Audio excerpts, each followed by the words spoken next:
易学大师邵雍在《观世吟诗》中吟出了这样的警世名句：一岁之事甚在春，一日之事甚在晨，一生之事甚在少，一端之事甚在心。1000年前圣贤的这些训勉，即使今天的人们读过，也会牢记在心。宋史记载，邵雍智慧超群，遇事能前知。今天我们就来讲讲这位北宋的奇才和他的传世之作《梅花诗》。数点梅花就能知道天地的心意。邵雍不仅预测了朝代的潮起潮落，甚至将人能回天再次成为神的天机都写在了梅花诗里。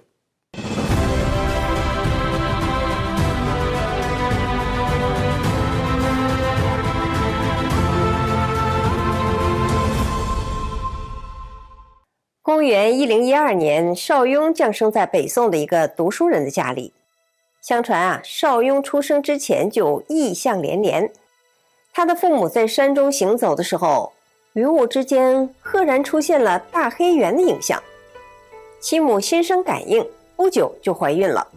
少母将近临盆的时候，庭院中寒鸦遮天，众人都说这是祥瑞的征兆。据说邵雍刚刚生出来就有头发遮着脸，而且有牙齿，还会喊妈妈。在今天的河南省辉县市，有一座苏门山，于山脚下碧波荡漾的百泉湖交相辉映。年少有为的邵雍就曾经在这片山光水色之中饱读诗书。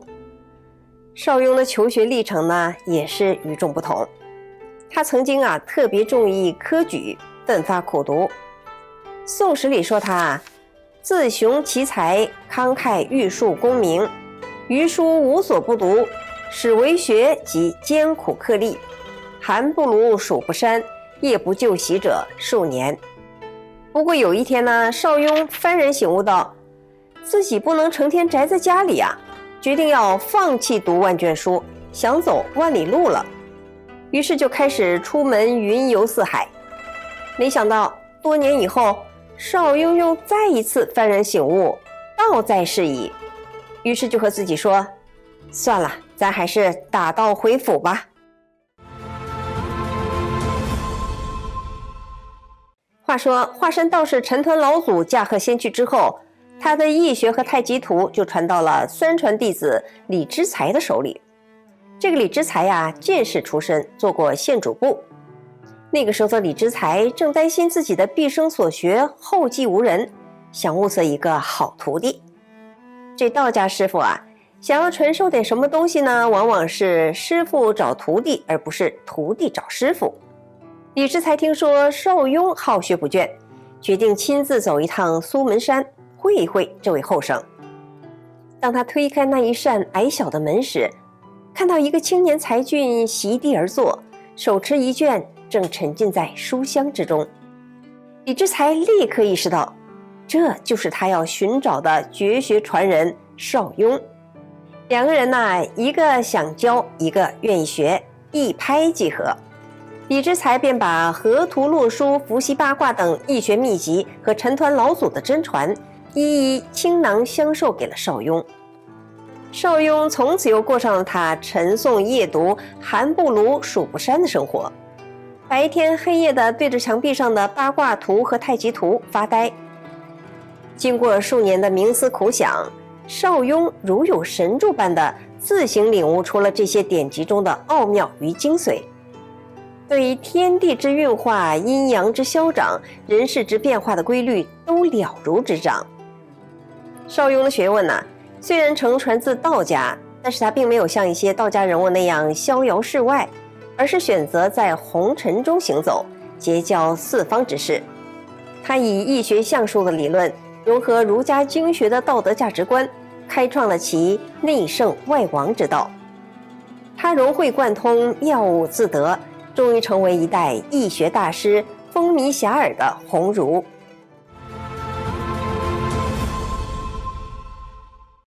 少年时一心想考取功名的邵雍，中年之后却淡泊名利，不再想入朝为官。他隐居洛阳，传道解惑。过着日出而作，日落而息的生活，安贫乐道。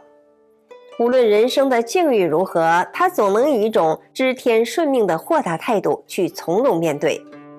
45岁这年，邵雍喜得贵子，自然与普天下的父母一样，望子成龙，望女成凤。不过呢，邵雍却欣然写下：我欲愿汝成大贤，未知天意肯从否。虽然邵雍自己不做官，却结交了不少官场好友。很多士大夫路过洛阳的时候，即使不拜访官府衙门，也一定要到邵雍家里做客。邵雍52岁这年，20几个达官贵人一商量，争相出钱构筑了一所园宅，请邵雍居住。邵雍呢也没客气，对他们表达谢意之后，欣然接受，取名为安乐窝，还题诗一首，写道：叹人生容易老，终不如盖一座安乐窝。从此自号安乐先生。青山绿水的闲逸生活，或许远胜过富贵繁华的官场。邵雍在诗中说：闷来河边钓，闲来把琴敲，喝一杯茶，乐陶陶。这种悠然自得的快乐，又岂只是千金不易呢？好一个我真把愁山推倒了。邵雍还有一首喜乐吟，这里的五乐呢，是指乐生中国，乐为男子，乐为世人，乐见太平，乐闻道义。而五喜呢，是指喜见善人，喜见好事，喜见美物，喜见佳景，喜见大礼。邵雍生逢太平之世，可以专心研究大道，学有所成，真是可喜可贺啊！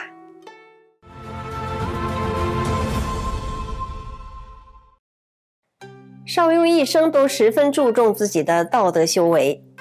宋史说，邵雍与人相处，不分贵贱老少，一律以诚相待。与人交谈，他从来不表现彰显自己，总是乐于提及别人的优点，而不喜欢说别人的缺点。如果有人向他请教学问，那更是有问必答，知无不言，言无不尽。但是呢，他又从来不把自己的意见强加给别人。邵雍时常和大家在一起谈笑风生，其乐融融，没有任何的隔阂和避讳，人们都佩服他的德行，对他的教化也是口服心服。人们经常互相提个醒，可不要做不好的事啊，恐怕邵先生会知道的。一时间，洛阳城中人才辈出，盛况空前，他们以忠诚和醇厚的风气名闻天下。每年的春秋时节，洛阳气候宜人，邵雍经常乘坐一辆小车出行，由一个童仆拉着，悠哉得很呢。街头巷里，无论大人小孩看到了，都急忙出门相迎，欢喜地说：哎呀，我家先生来了，纷纷准备饭菜，请先生留宿。有些人家呀，还仿照邵雍家宅的式样，盖了房子，专供先生来居住，命名为行窝。据说呀，当时洛阳城里这样的行窝有10几家，邵雍在人们心目中的威望可见一斑。对此呢，邵雍曾作一首小车行：喜醉岂无千日酒，惜春还有40花。小车行处人欢喜，满洛城中都似家。宋神宗熙宁10年春天，邵雍觉得自己身体不妙，于是对众人说：我要观看万物轮回去了。到了冬天，邵雍闭上了双眼，离开了人世。不过后世一直有一种传言，邵夫子得道升天了，棺材里没有人，空荡荡的。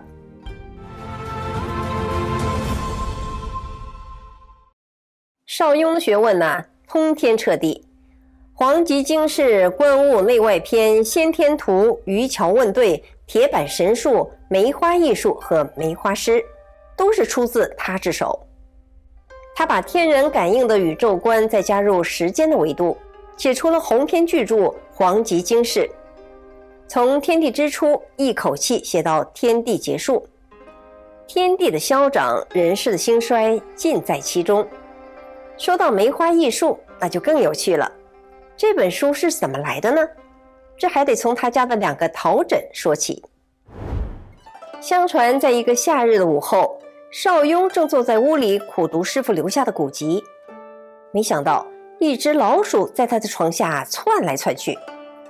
看到老鼠，他就想要打，于是呢就顺手抓起了一个陶枕，便向老鼠丢了过去。老鼠没打着，陶枕倒是碎了。这个时候，邵雍发现陶枕里面有一张纸条，他拿起一看，上面写着4个字：数过击破。邵雍感到太奇怪了，难道一切事物如何生如何灭都是事前定好的吗？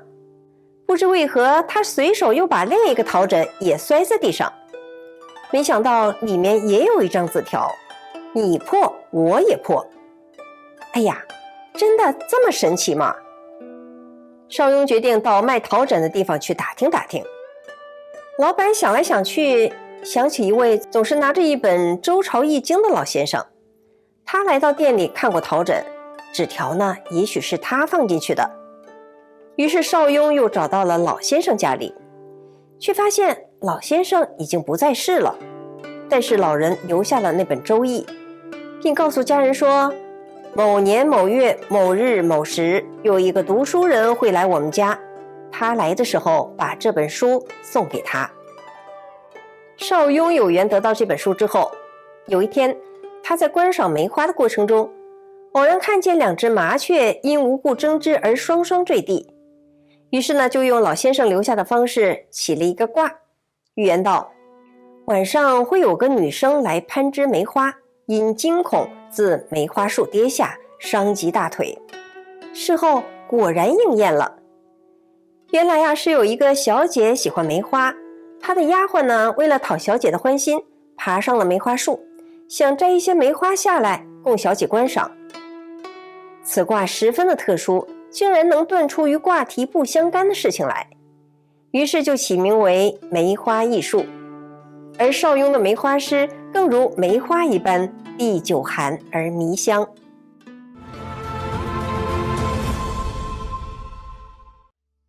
荡荡天门万古开，几人归去几人来。梅花诗一开篇就可以看出邵雍出手不凡，立意高远，点明了这场纷纷扰扰的历史大戏中的终极主题。荡荡通天之门，万古以来头一次敞开了，多少人来到人间，又有多少人能回得去呢？梅花诗共10首，每首是4句7言律诗，预见了邵雍身后1000多年的历史。最后一首的数点梅花天地春，欲将波复问前因。数点梅花就能知道天地间的剧本斗转星移，一幕幕大戏如期上演。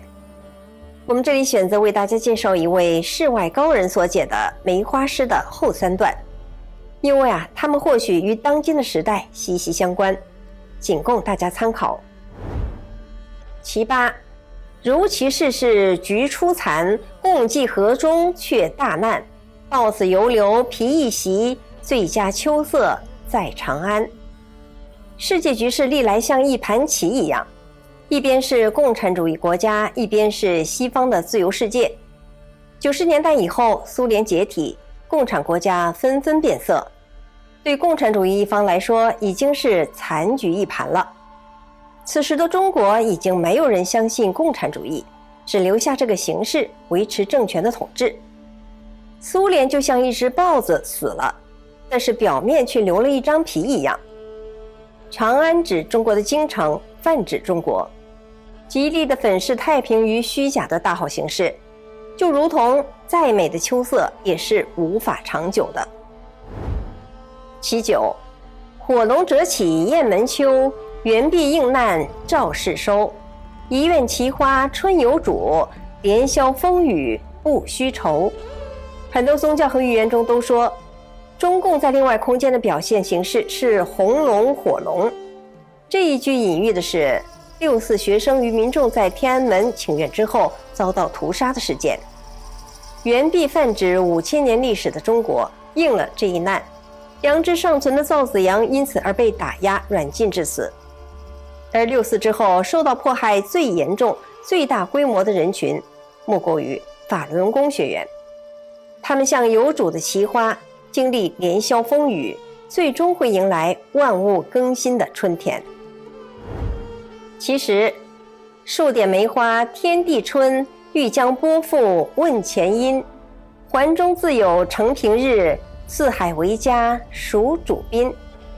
梅花临风傲雪而开，在冬日迎接春天的到来。物极必复，物极必反。历史如转轮，有前因必有后果。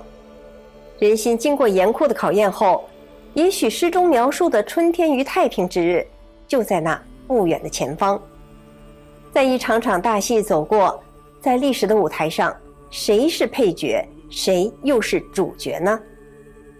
对过去的预言已经变成历史，荡气回肠。未来如何，这冥冥之中的定数终将揭晓。好，观众朋友，感谢您收看今天的文史大观园，我是雪莉，我们下次节目再见。